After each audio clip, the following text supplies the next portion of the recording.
Hello, and welcome to Educare's training module, Activities for Older Adults at Home. Hi, I'm Laura Hopp, and I'm the facilitator for this module.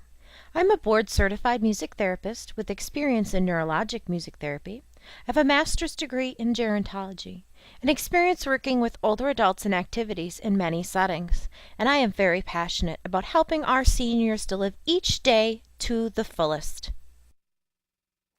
Learning objectives. The learning objectives for this model are to have a basic understanding of what an activity is and what are the different types. How to adapt activities to your client. Understand why activities are important and the different levels of participation. How to be a good leader. And how to evaluate your program. What are activities? We're going to start off by learning a little bit about what an activity is. An activity is anything which involves being active, and it can be structured or unstructured, and it can be done independently or with others. It's pretty much everything you do on a daily basis. Activities of daily living. These are things that we might not necessarily consider to be an activity, but indeed they are. These would include things like taking a bath or getting dressed in the morning, watching television, or even sleeping. Sleeping can indeed be an activity. Writing a letter to a friend or reading the newspaper together. Eating a meal or brushing your teeth and hair. These are all things that are activities of daily living. Now that we have an understanding of what an activity is, we're going to talk about the different types of activities. The first kind of activity is physical.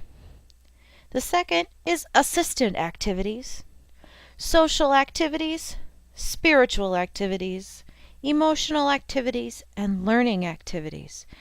And if you look at the beginning letters, P-A-S-S-E-L, that spells PASSEL, which actually means group. As we talked earlier, activities can be in a group or independent. It's important for us to remember that activities can fill multiple goals. They can be both physical and social, or emotional and learning. In the next few slides, I'm going to tell you a little bit more about the different types of activities and help you figure out what programs would fit into each category. Physical activities. These are activities that would involve the body moving. Strength building exercises, or range of motion exercises. A perfect example of a physical activity would be a seated chair exercise. Going for a walk. Gardening is a great physical exercise. If your client has less mobility, you may want to try something indoors like setting the table or dusting. A great physical activity for those that have arthritis is swimming. And even building a model like a model airplane or a train can be a physical activity. It's working with those itty-bitty little things and using their fine motor skills. So these are all examples of physical activities. Assisting activities. These are activities where your client is helping you or someone else do something that's important. No matter what our age is, we want to feel important, and these assisting activities are essential to that.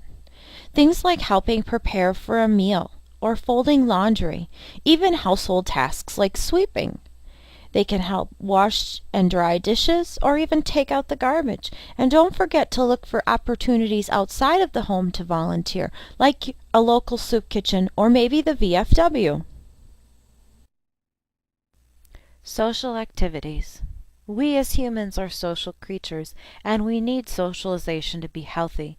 Our clients are no different. Some great social activities would be eating or going out for a meal with a friend. Playing cards, playing chess or checkers.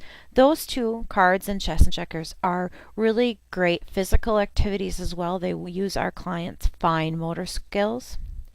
Watching television can also be a social activity because you're engaging the person in the program and talking about what you've just saw, whether that's a news program or an educational program. Board games, a a game like Scrabble is a really fantastic board game because not only does it work physical skills, social skills, but it also works on their memory and their spelling skills, which is so important no matter what age we are. Walking, meeting up with a neighbor and going for a walk is a great social activity. Putting together a puzzle is also a social activity. Cooking and listening to an old-time radio show or music.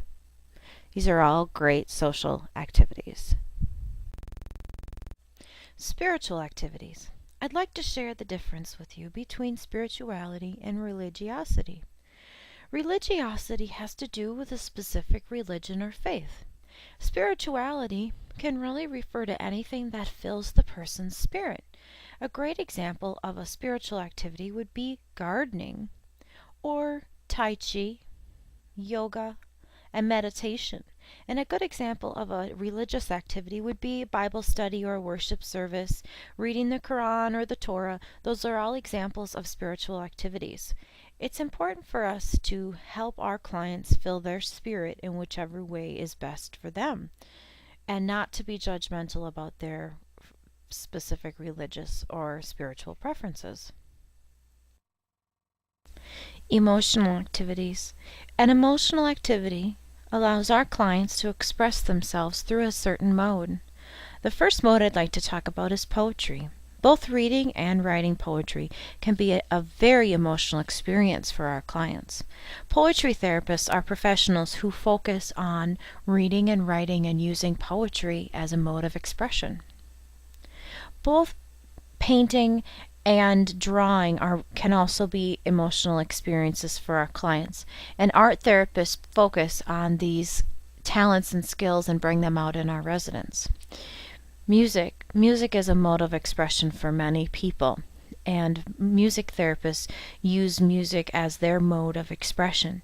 You can find poetry therapists, art therapists, and music therapists who private contract in your local newspaper or using the internet. Pet visits are fantastic. They are a great way for your client to express themselves and share an emotion or not share an emotion. And if your client is lower functioning and doesn't have the ability to talk, a pet therapy visit is a great experience. Remember When is a program that you do with your client to use them to share their experiences. You might say, remember what it was like when your kids are little, or do you remember the first time you went to a baseball game? Use those kind of questions to get your clients talking.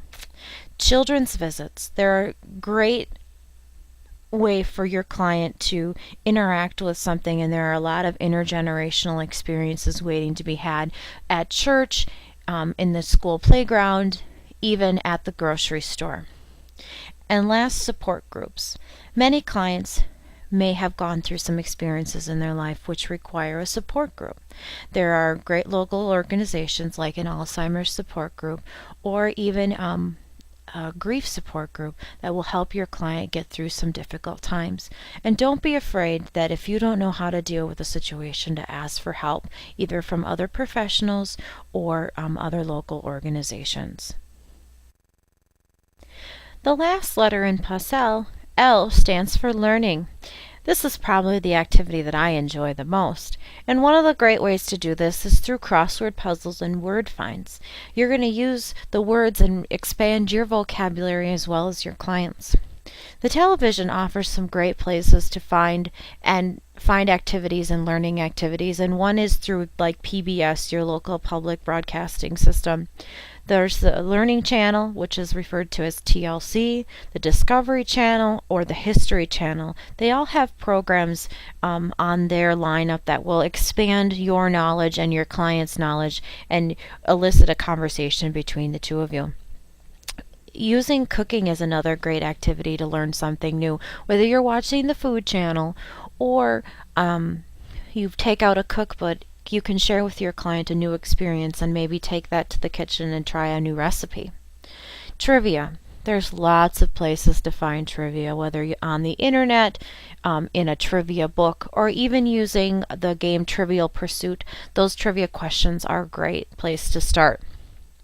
Reading. You can find lots of new information in both the newspaper and on the internet, and even in a really good book. So don't forget to use your local newspaper or find the news on the internet.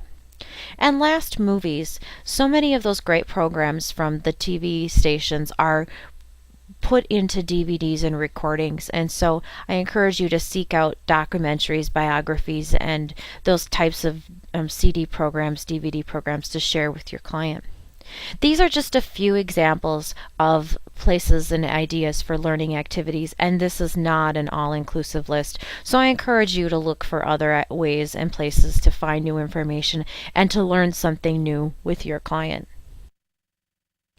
Why are activities important?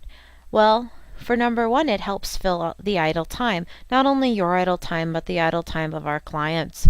It also helps to facilitate relationships, whether that's between you and your client or between your client and a member of the community. Activities also can help slow the physical and mental decline of our clients. So I really encourage you to have a well-balanced group of programs and really look for each area in PASEL and use those as a guideline. Activities also can create a sense of belongingness and togetherness, and I think that's one that we should really make sure we don't underestimate. It really does help create a community. Just like you have with your neighbors, you're doing the same thing for your client.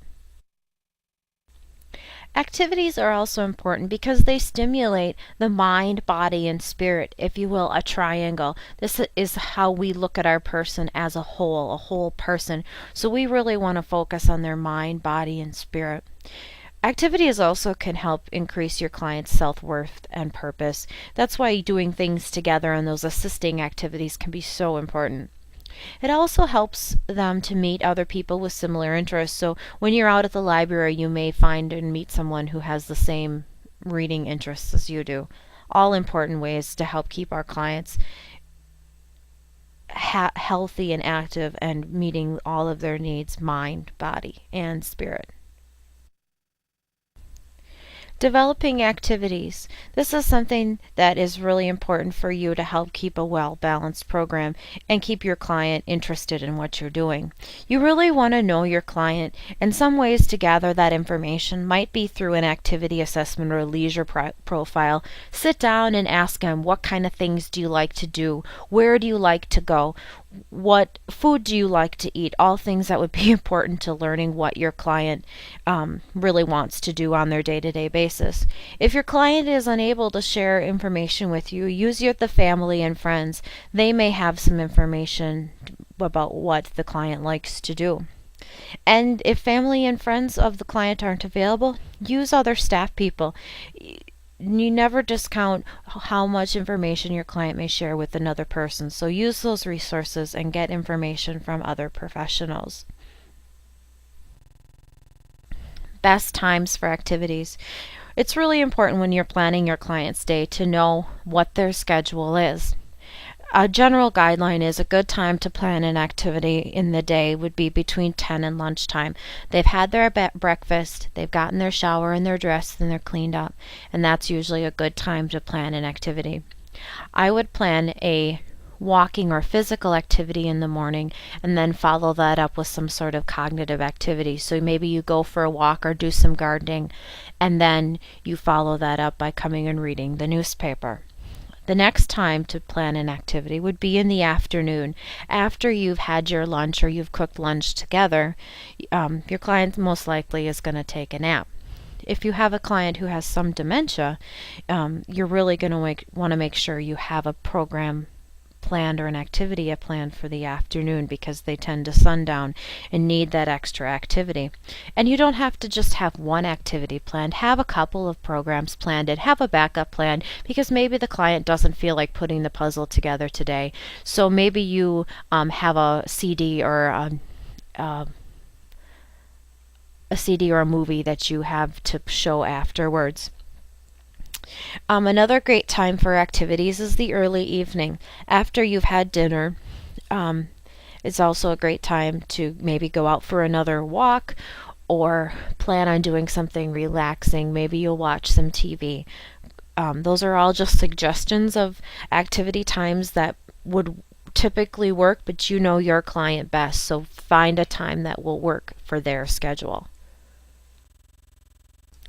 Other time considerations. When you're planning your day or your outings with your client, you want to make sure that you avoid nap times or times directly following a meal. Your client usually needs a little time to relax and digest.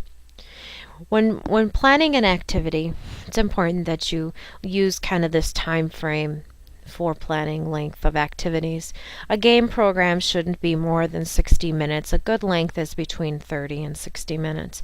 An exercise program certainly shouldn't be more than 30 minutes unless your client is super healthy and active. I would keep your exercise programs between 20 and 30 minutes and build in a rest period if you need to. If you're taking your client out for a walk, and you know that they can only walk one block at a time, look for a park or a park bench to sit down and have your route planned so that you can be prepared for what your client needs and what works best for your client. A trivia program should be about 25 to 30 minutes. You don't want to overstimulate your client and you don't want them to get bored. So have about 30 minutes worth of material prepared. If you're working with a client who has memory care or memory loss, dementia, you don't want any single program to be more than 30 minutes long. So plan gaps and plan appropriately and use these time references to lay out your day of programs with your client. Planning the types of activities. It's important when you're planning your day with your client that you use the PASEL as a guideline to provide a variety of programs. I would plan on having one program from each area a day.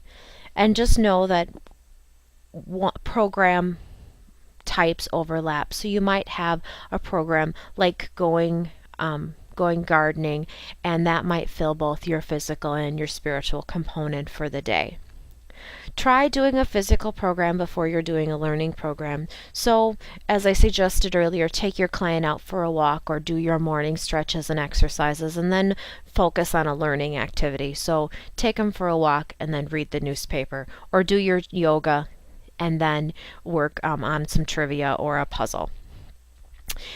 Your game programs should always have an outcome, so have a small prize. If you're going to do play Uno with your client and you're going to keep score, have a little reward for them, whether that's a cookie or a piece of chocolate or a sugar-free piece of candy, whatever is going to work for your client. But it's just important that you have a purpose for the program. Adapting activities. It's really important that when you're planning your client's day that you know your client's specific needs, and that's why that leisure profile or activity assessment at one of your first meetings is really important. Know what your client needs. Do they need large print or regular size print, or can they not read at all and you need to read the newspaper for them? Know their hearing issues. Do they have, do they need a hearing aid in? So if you're watching TV or you're playing cards and they can't hear you, make sure that they have their hearing aid in. And if they have difficulty using one side of their body due to a stroke, know that and plan accordingly. So maybe when you're doing your range of motion exercises with your client, you really give them some extra help on that right side. And also know your client's memory issues. Do they have some dementia? Do they have some memory loss? And be prepared to adapt your trivia or your card game to their specific needs. Another way to adapt an activity is by having a backup plan. Your client might not be having a good day, and the day that you have planned might not be what they want to do. So just have a backup plan. Use a craft kit or education kit whenever possible. Your local library has some great education kits, and places like Oriental Trading have great craft kits or things that you can do and build with your client. And look for ways to make anything possible. So if you want to bake cookies, but your client can't measure all those ingredients, use a prepackaged cookie dough or use a cake mix. Or if you're doing a craft kit, have some of the parts pre-assembled. Sometimes the little eyes are too small for your client to even see or be able to manipulate in their fingers. So have the eyes glued on already so that you can have your client feel as successful as possible when they're doing that activity with you. Levels of participation. There are basically two levels of participation, active and passive. An active client is going to be contributing to the conversation, following your directions, be alert, awake, and oriented to what you're doing. A passive participant is probably going to be listening but not contributing. They might be asleep, or physically they're not able to participate because of a mental or physical condition. So just know that your client might participate in a different way at a different level. So don't feel that you failed because the client isn't responding. That just might be their way of participating in the program. Being a good leader. It's important you view yourself as the leader for your client. You're the one who's going to take that initiative and role and plan all of the details that are going to make your client successful. When you're taking your client or interacting with your client, you want to make sure that you use their name. Using their name is so important to keeping the client focused and engaged on what you're doing. You also want to sit at the residence level. So if you're working on a puzzle or you're doing a trivia program, you don't want to stand and hover over your resident, but sit at their level and interact with them. You want never to be rushed. You're there to spend time with the client and you have no place to be but with them. So never rush the client through any program or any activity. Take the time and work and spend it figuring out or learning something new or doing a project together. A good leader always adapts the activity. It's so important that your client feels successful in whatever they're doing. So make sure that if your client starts to struggle with some piece of that program, that you quickly adapt it and make them successful at what they're doing. Making eye contact is very important to not only you as a leader but your client as an individual. So make eye contact as much as possible when interacting with your client. You always want to be friendly, encouraging, and motivating. You don't ever want your client to feel that they're doing something wrong. So you want to be encouraging and support them in whatever you're doing. You also want to support your client even if they make a mistake. So if they make a mistake, turn it around and make it into something positive. So they glued the top of the tree leaves to the trunk. Well, that's okay. It's their way of expressing themselves, and that's where allowing your client and encouraging your client to be creative is also important. So use these tips to be a good leader for your client and make each day successful with them. Basic equipment. I've put a list together here of things that are great to have available when you're meeting with a client. Would be my suggestion to you that you get a basket and gather these supplies as time allows to have with you whenever you need them, and then it travels. So if you are at one client one day and the different client the next day, you have your basket of supplies and you're always ready to do something. The first two things on the list, a set of dice and a large face print playing cards, are things that are available through the internet as well as a vision loss resources store. And these are great for clients who have limited vision skills. A cribbage board, that's another one of those materials that can be in large face or small face. So see if you can find a larger cribbage board with larger pegs. It'll be easier for your client to manipulate them in their fingers. A famous places book is really great for sitting with your client on a day that they maybe don't feel like being active, and you can look at the famous places book, and your client may have traveled to those places, but it's a good opportunity to engage your client and talk about their lives.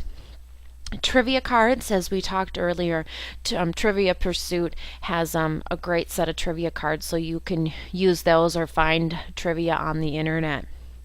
A CD player with a variety of CDs. A good set of CDs would be to have something classical music, have some country and western, have some old time songs, probably some sacred songs, and then some Broadway musical songs. So you might have a small variety of things to share with your client, and then a small portable CD player to take with you. Another good thing to have in your basket would be some craft supplies. Things like paper, markers, crayons, and scissors are a good start. And if possible, the dollar store has a lot of great pre-assembled craft kits that you just open them up and there's your craft and it's ready to go. And they're great to find seasonal things, so they might have something at the holiday time that they have around Easter time that they have in the summer. So just watch year round for those types of craft kits. Senior exercise video. I encourage you, if you're not comfortable leading exercise or leading your client through a range of motion activities, that you get have access to the exercise video. In the resources section of this training module, there are some links to some exercise videos that I've used in the past and I would highly recommend. A seated yoga instructional book. Yoga is one of those new exercises that is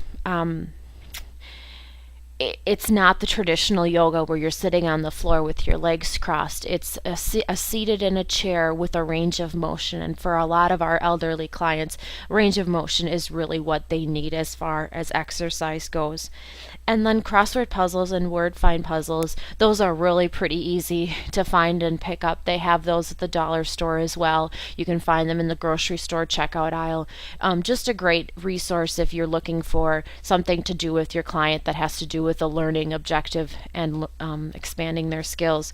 Now, this is just a basic supply and list of things that might be helpful for you to have with your client, but it's not inclusive. So as you work with your clients, fill your basket with the things that work best for you. Outings with your client. Your client may be able to go out with you and run your daily errands, and so it's important that when you choose where your client's going to go with you, know your client's limit, know how much walking they can do and what is just going to be too much. Make your first time out with your client a short one. Maybe you just go for a car ride and run the errand to the pharmacy. And always try to keep the cost to a minimum. If you're not sure if your client's going to enjoy something, really try to find someplace free, like your local high school musical performance, or maybe just even a walk in the park. Try to keep it as the cost as minimal as possible for your first few times out. The day that you're going to go out with your client, you want to make sure that you communicate with others your plan. So you want to make sure that your client is dressed appropriately, they're clean, and you have all the medications that you need. You want to really make sure that your client's safety and dignity always comes first, no matter where you're going. And then be prepared in case of an emergency. Have your first aid kit, have the numbers of the people you're supposed to call in the case of an emergency. But have fun and enjoy that time with your client outside of your home. Reasons to go out of the house. You may have lots of other reasons to leave the house with your client, but I've gathered a list of things that you might be expected to do with your client. One is doctor's appointments. Believe it or not, doctor's appointments happen a lot, and you may be required to escort your resident to a doctor's appointment. To church. Church might happen on Sunday morning or Friday night or even Saturday evening. So plan your outings accordingly and know if what your client's church preferences are. To the bank, to the pharmacy, to pick up groceries. You may need to go and get a few things or a lot of things, so know that you might have to make some adaptations with your client. Maybe it's taking an electric scooter along with you to the grocery store. Some fun things that you might do with your client would be to go to a birthday party, whether that's one of their friends or maybe one of their children. You also may go to a grandchild event, like maybe a football event, a football or a theater event where a child is performing. And then you may just have day-to-day errands that need to be run. All reasons why you would want to get out of the house and enjoy the day with your client. Things to do. Besides running errands with your client, you may want to plan some fun outings. Many clients have enjoyed their day in the orchestra, so just because you might not enjoy it doesn't mean your client wouldn't. So planning a day or an evening with the orchestra can be a lot of fun. A dinner outing or going out to meet a friend for a meal is lots of fun. Going to a local theater. It's really important that you have an idea of what kind of venues and opportunities there are within your own community. So familiarize with yourself with local movie theaters and arts theaters and museums and that kind of programs that's available. You always want to know where your local library is as well. You may want to take your client to a sporting event or a cultural event as well. So just keep up on what's happening in your community. And a great place to find that is in the newspaper. So use that resource or the internet to find out what is happening in your neighborhood. Evaluating activities. It's important after you spent the day with the client that you review what the day's events looked like. You want to ask yourself the question, what was the level of the participation? Were they actively participating or were they passively participating? You want to ask yourself how you felt about the activity or the outing. Did it go well? Did it go smoothly? Then you want to ask yourself, was the client engaged? Were they asking questions? Were they making eye contact? Were they initiating conversation? Then you want to ask yourself, is there anything you would change? Is there something that you could have done or something you could have planned that would have made the day go smoother? Were there any details that you were missing? Is there anybody else that you would like to get involved to make that day go smoother? And then you want to ask yourself what went well. It's so important when working with a client that you find out and point out and highlight those things that went well. So ask yourself what went well and what would you take from the day's events that you would do again. There may be other questions you can ask yourself about evaluating the activities, but this is a good place to start. Additional resources. Here is a list of websites that maybe you might find helpful in your activity planning. There's ideas for activities, how and where to locate specialty therapies like art therapy, music therapy, and poetry therapy. There's Oriental Trading, which is a great resource for small craft kits or art projects. There is a link to a pet therapy organization, a couple of links for senior-friendly exercise videos, as well as senior-friendly music. Please use these resources and find your own resources to make your programming better. Thank you for joining me for Activities for Older Adults at Home. Now it's time to take your learning assessment.